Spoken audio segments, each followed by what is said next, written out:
Welcome to TenguCast. I am your host, Cicada, here with my co-host, James Miller. And today we have a special guest. I'm Kyle, a longtime Blue Team veteran from the American parts of the world. And we are happy to bring you another episode of TenguCast. Let's go ahead and dive right in. So, this has been a hot topic for the past few months, but it seems that a lot of big tech companies are trying to either establish partnerships or build their own nuclear power plants to power their data centers and all these AI workloads that they're doing. I mean, what does this mean? Like, is this a new era? Is it private energy? How is this going to work? Well, it's certainly, being driven, at least in part, by AI. I think, a lot of folks generally peg the amount of electricity that is consumed for the typical AI workload is maybe 10x what general computing storage sorts of requirements are. So the need for power definitely seems to be driving, some of that interest. I wonder also how much, we've seen a lot of the big tech companies doing really, really great things on climate change and zero carbon sort of policies. A lot of companies announced, plans to move all of their electricity consumption to some sort of a green model, renewable energy model over some period of time. Most of the big tech companies have, done a great job trying to push those goals. But nuclear power was not included within the scope of a lot of those plans. So that's definitely a big change. Will nuclear power be included within the scope of things that are even defined as renewables? There's all sorts of credit sharing and things like that. And opportunity for Japan. Before Fukushima, a lot of the power production in Japan was nuclear, and they still have a lot of There's a lot of plants coming back online. So there's definitely a lot of activity with power going on in Japan right now. Absolutely. And it's really curious to see, right now we have the big companies going for it, but I mean, given that it might actually be a somewhat more sustainable way to power all these workloads, do you think that smaller companies will sort of follow the lead, maybe pool together or hop on board with the bigger companies?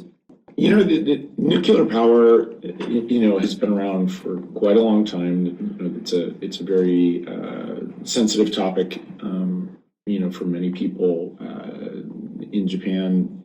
Whether or not the Liberal Democratic Party supported nuclear power production enthusiastically or not has been a topic, of course, for a very long time. But small modular reactors, or SMRs, are an exciting area for nuclear energy and engineering. I don't know how much you've been following that, but there's certainly companies that are developing potentially new power production mechanisms also. Very interesting. So do you think this will take off in Japan?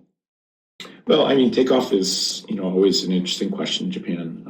Usually things are a long timeline, but definitely the need for more electricity in Japan, I think people are taking a very close look at, and hopefully the government will be working and encouraging more industry activity in that space. Certainly for data centers, there's already a lot of focus on how to minimize the impact of data centers on climate change and other sorts of concerns. So it's not a new topic per se.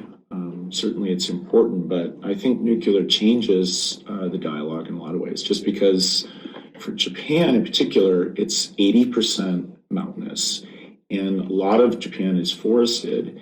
It's difficult to do highly efficient large-scale plants in solar in some cases, just when you compare it to, say, a field that's like miles and miles of space that you can deploy the solar arrays quite efficiently and then capture a lot of solar energy without as much trouble. In Japan, one of the kind of problems I think people have had with larger scale projects is just knitting those together in Japan involved a lot of transaction costs, a lot of difficulty in the engineering side. But Japan does have a very complicated grid. When you compare it with some countries, there's part of the country that's 50 hertz, part of the country is 60 hertz, for example. And so there's generally 7 regions, historically, where power production was sort of regionally sort of focused. And interesting engineering history around why Japan ended up with 2 power grids. But we can basically thank U.S. and Britain for that, I guess, in part. Yeah, that's, Japan has always sort of been in that take the best parts of everything, kind of mix it together, but, it doesn't always end up working, the Itokotori strategy. But, I've heard of, some strategies for companies, especially for situations like Japan, where there's not necessarily a lot of room for generation, is to take the snow crash approach, where essentially you just have barges in the middle of the ocean with a lot of solar, and you put the data centers out there. And, that might be somewhat efficient, but then you have bandwidth issues. You've got to get that data back to the, mainland somehow. And that seems like that might be more of a, reason to try to apply things at the edge, do things real time, put it smaller, more focused right there in the action instead of, centralized data centers. What do you think? Well, it's a really important point, and I think goes to one engineering concern, and that's that as electricity travels a certain distance, there's loss introduced, and if the power production usually occurs outside of major metro areas, the distribution into the major city centers has a lot of loss associated with it. So there's a balance between where you put the computing and the relationship between the access to computing resources that are then dependent on telecommunications and other sorts of connectivity. So that trade-off, if you put a more efficient sort of power consumption model together, I think there's also really exciting climate sort of benefits for that. A more efficient use of electricity, always a good thing, right? So edge kinds of solutions, stuff that's closer to where the power is produced, maybe smaller, and hopefully if things really take off with things like SMRs, more efficient. That would be an exciting change to how not just data centers, but sort of the relationship between networking, electricity, and compute come together. Another thing that, just to your point about immersion and sort of the use of, some sort of liquid for heat transfer, putting data centers in water is certainly, one idea. Submerging them, if you will, in like the ocean or something that's been tried. I think, there was maybe 3 or 4 years back, even Google, had some stuff that was pretty interesting in that space. There's certainly others, I'm sure they're doing a lot of exciting work in that. But if you have a data center, trying to get electricity in so you can power up, computing resources is part of that power problem. But then cooling is actually really, really a big deal. Anybody that's been inside of a data center, probably needed to wear earmuffs, if it's a fan-cooled sort of environment, and trying to dissipate the heat, trying to be more efficient about how things can not only consume electricity, but how we cool things is an important place too. So, if it's more concentrated, heat dissipation is maybe more challenging from an engineering perspective. If you have more edge-focused data computing, maybe that's also, something that should be worked into zero carbon and sort of climate change focused data center policy. Because if you can dissipate the heat more efficiently, that also might have a really profound effect, especially as those sorts of big, heavy, power consuming sorts of workloads increase the amount of heat that's going to be generated. Well, one interesting thing is that as you push things closer to where it's happening, you can have a lot more granular view of the analytics of what exactly is happening and how to optimize. So, processing these things at the edge essentially, and having really robust logging. I feel like it enables so much in terms of reducing latency and having far more granular controls over not just the operations, but even from a security perspective. If you can say, hey, this specific node is being attacked right now in real time, you can respond in real time. And there's just so many advantages to that, I think, versus the centralized data center model. But I mean, there's several different approaches. What do you think?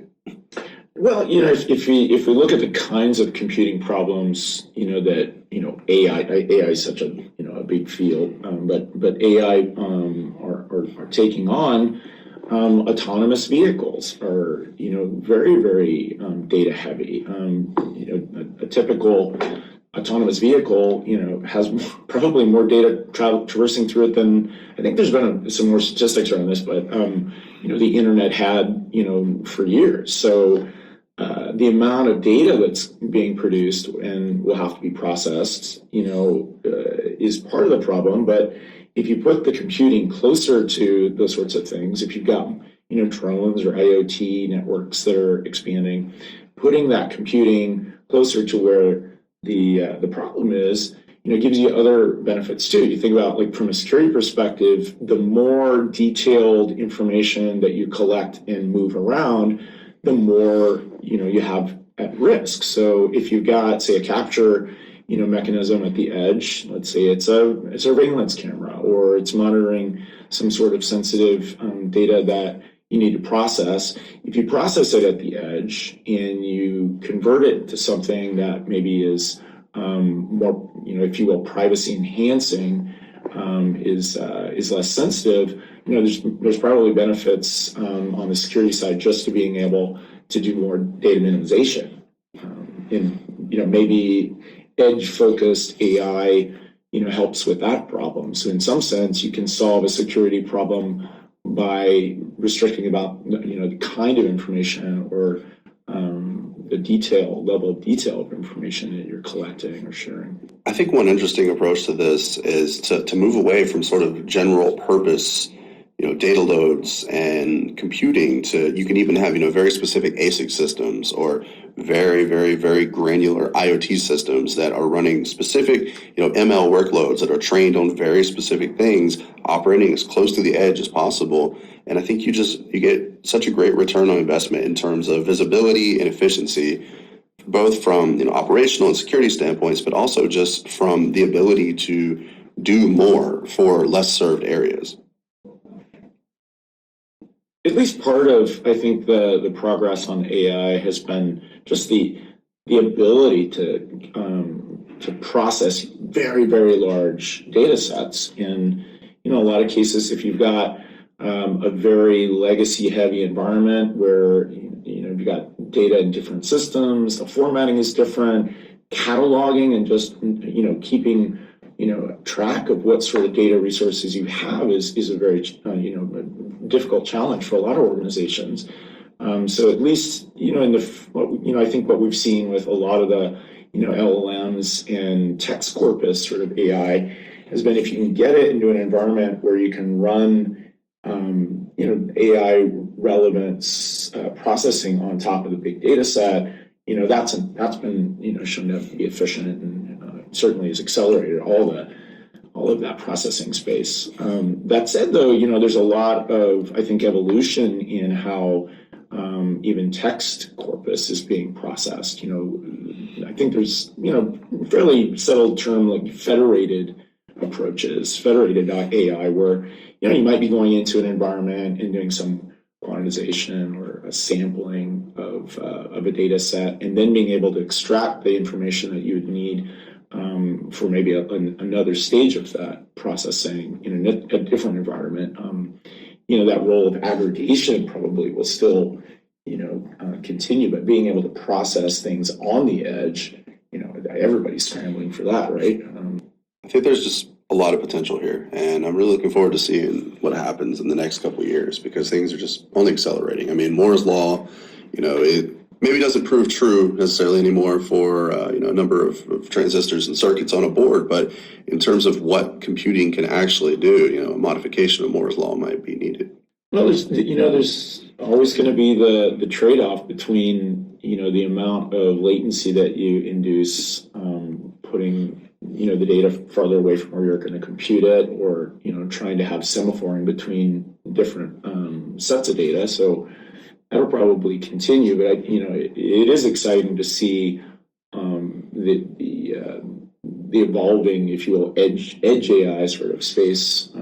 Definitely looking at that, historical relationship between, the need to reduce latency and be more efficient with your processing.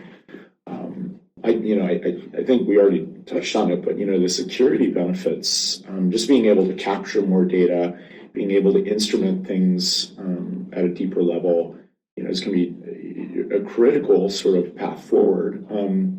Just the challenges of trying to be able to capture information in a lot of environments, is the whole play. If you don't go into the kernel, in many cases, it's difficult to get process or user or other sorts of detailed information about an environment that you need to evaluate the security problems that you aren't seeing or you're interested in focusing on. What your thoughts on like AI at the edge, like maybe the progress that we've seen with like microservices, or the ability to do more outside of like a monolithic, here's the database, here's the bespoke application that sits on top of it. Just moving things to, if you more away from like monolithic general purpose into things that are special purpose, mentioning ASICs and such, but maybe not even going into the hardware space, just a lot more modularity in software. I think maybe that helps that security problem, just the ability to capture and process on IoT devices, faster, lighter loads. You're still going to deal with storage, though. I mean, if you're capturing information, you got to log it somewhere, right? Sure. But I mean, the ability to, basically have a Lego set of modules that you can piece together of, hey, we have this service and this service, we want to collect this and this, we want to run this and this, and the ability to just take those modules and just fit them together. I mean, that opens a lot of doors. And it also gives you the opportunity to see that chain of title. What systems interact with what other systems? When was information exchanged? I mean, trying to, go back and find out where you have, the first penetration for like an APT or something. You're going to have to be able to pull back to, some sort of historical log, and being, I think that microservice, AI edge sort of approach might be really, really effective at managing the bulk of data that you have to collect and process, and doing it so you extract the right kind of insights to execute on those specific security tasks. I don't know, does that make sense to you? I mean, that's kind of how I would think about it. Yeah, definitely. TenguCast is brought to you by TenguSec and JICSS. All right, Kyle. So you're here with us in Japan right now, and you've been on the internets before. You've seen the GitHubs, and recently I was, kind of browsing through the lens of all the new open source tools, and one sort of came across my desk. It's a little older. It's a couple years old, but I think it's pretty cool personally. It's like a fake browser. It's a headless browser to where it hooks so many identification APIs in such a way that it should be able to bypass most CAPTCHA solutions, most fingerprinting solutions. And I think it's really cool. But I mean, what do you think are the good, bad, and ugly of this? Well, I checked this one out myself, and I think it's really cool because there's so many different kinds of CAPTCHA solutions out there, or just, human verification, like where you move the little pictures so they're right side up, or you pick like all the traffic lights in a big field of buses and other things. So with a fake browser, you could just have a whole botnet that the internet thinks is just a bunch of people, and you could make fake accounts. You could obscure your identity any type of way so that no one could ever track you. It would make attribution difficult. It would make like reverse forensics difficult, and there's a lot of novel and unique things that this could do that people haven't even thought of yet.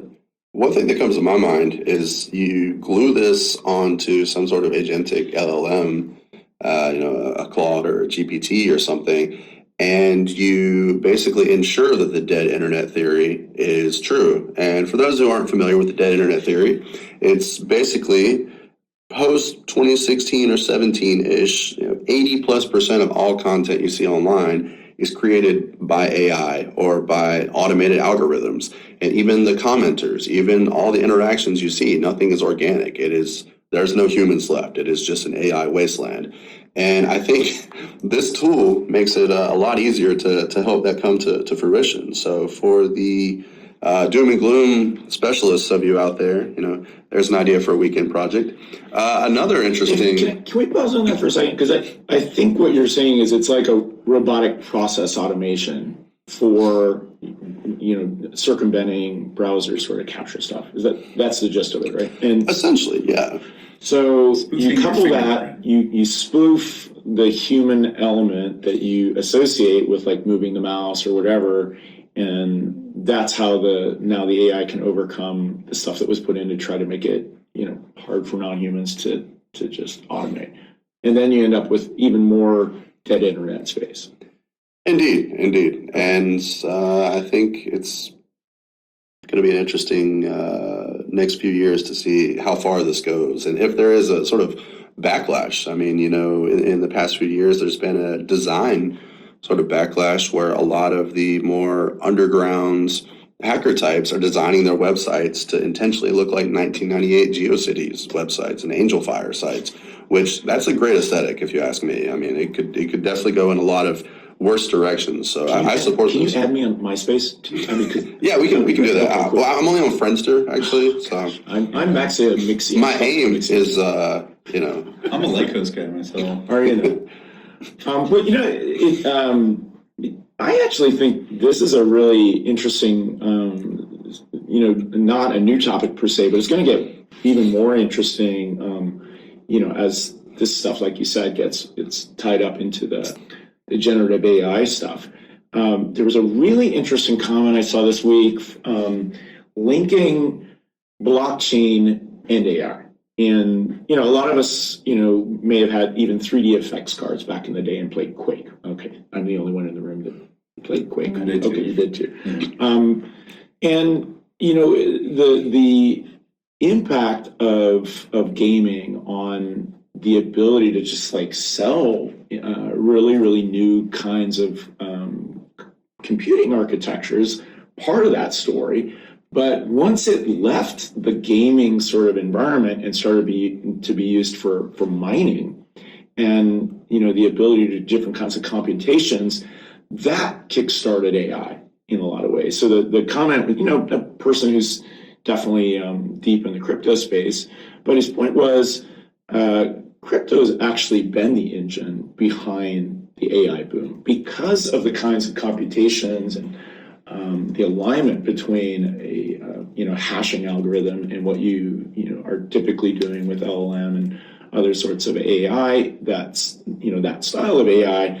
The hardware was bought and developed, expanded, put on supercharge because of blockchain. But now it's enabled AI. And then his point was that's enabled new risks. Your ability to defend your identity, the kinds of stuff we're talking about now. Being able to be spoofed, all the sorts of crazy stuff that we're going to see where someone calls up someone and has a Zoom or whatever, a teleconference call with someone, and then there's financial implications or something else out of that. How do you use blockchain? Going back to his point, how do you use blockchain to help protect identities and circumvent, if you will, the AI piece? It sort of goes to that same RPA or human factor problem. We need a way to establish trust. We need a way to have a baseline. I wonder, if we flip this a little bit, the robots can trick us into thinking they're humans. We try to find new ways to stop the robots from tricking our systems. But if it's a veritability, sort of like a shared trust baseline, then we're not using some sort of, if you will, second factor to try to establish a person's identity. It was really what we're getting at, right?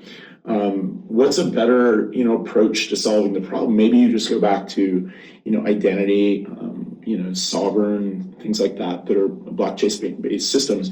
Do you guys see that as like a corollary here? I don't want to beat a dead horse, but I do think that there's so much legacy. There's so many of these kinds of problems that we haven't even come on to yet. It's like Ouroboros, the snake that keeps eating itself, but the snake keeps getting bigger and bigger and eating more and more of itself. And you have to realize that the problem and the solution need to grow together, or one is going to overcome the other. Quake crawled so that Half-Life could walk, so that Crysis could run, so that Dogecoin could fly, so that ChatGPT could phase through reality. Yeah. I could probably write a new Doom client for the microphone. I think that'd be a fun hack. Right? We could, we should maybe have a hackathon. Yeah. What can you not undo? I'm going to use my Amiga. There you go. There we go. Yeah, get it. If you port it to the Amiga, then kudos.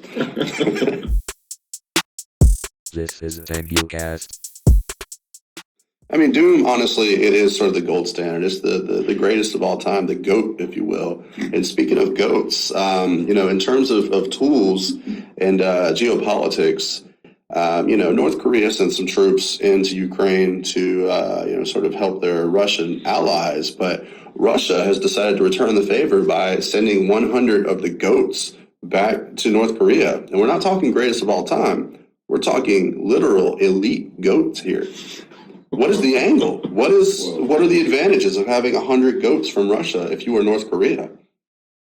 I think the meme possibilities are endless. Absolutely. And memes drive society forward, whether people like it or not. It's true, and we learned that in 2016, honestly. I mean, meme game prior to 2016 is totally different. It is actual meme game is statecraft. Well, it's definitely, it's not something to take too lightly. There's definitely a lot of implications for memes. But these are actual goats, right? These are actual goats. Matt. Okay. They're just, nice little farmyard animals. They sent them, I think they loaded them up with parachutes and airdropped them into Pyongyang or something. And it is... Goat-born rangers, one might call them. Indeed. Well, I think the cybersecurity implications are obvious then. Clearly. Okay. Absolutely. 100%. Also, 432 of them were pregnant. So, I mean, North Korea is going to eat well. Indeed. So, coming back, a friend of the show, Allison Nix, has made her impact in the threat intel world for over a decade now. And recently, some moronic member of the COM, which, if you're not familiar with the COM, we'll go in depth in another episode. They're a loosely affiliated group of street gangs and cyber criminals that, do all sorts of physical crimes and cyber crimes. One of them decided to call out Allison by name and spit all sorts of insults and things her way, which is pretty much the dumbest thing you can do if you are somebody in that position, because not only did she track him down, she got him arrested, and he is now facing many months behind bars as a result. I mean, how does someone that stupid? Why would you attack Allison? That's the dumbest thing you could do. Well, in the words of a legendary animated program from the United States, drugs are bad, okay? Indeed.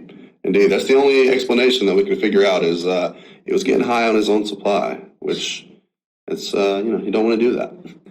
Another recent story that's come across our desk is the fact that a lot of these agentic AI programs are being used for coding. And while there are some legitimate uses for this, some people are using them for less helpful tasks, such as generating fake bug reports on open source repos.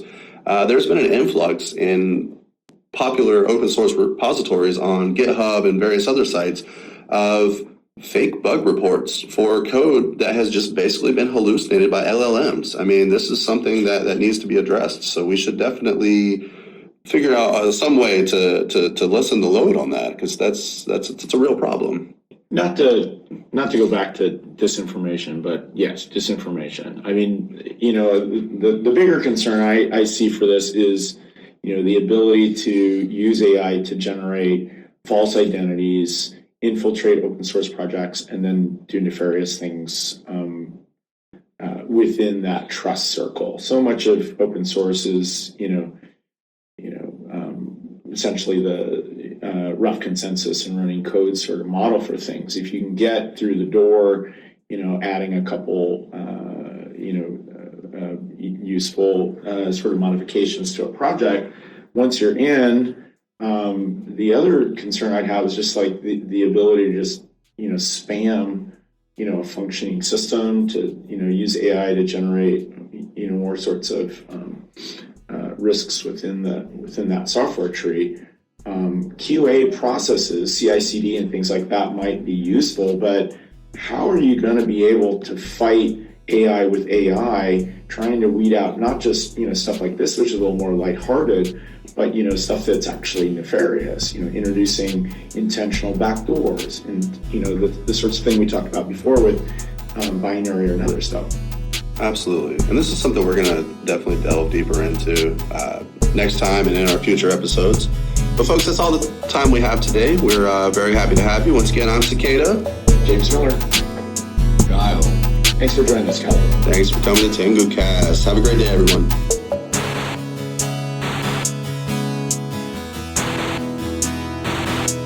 TenguCast is brought to you by TenguSec and JICSS.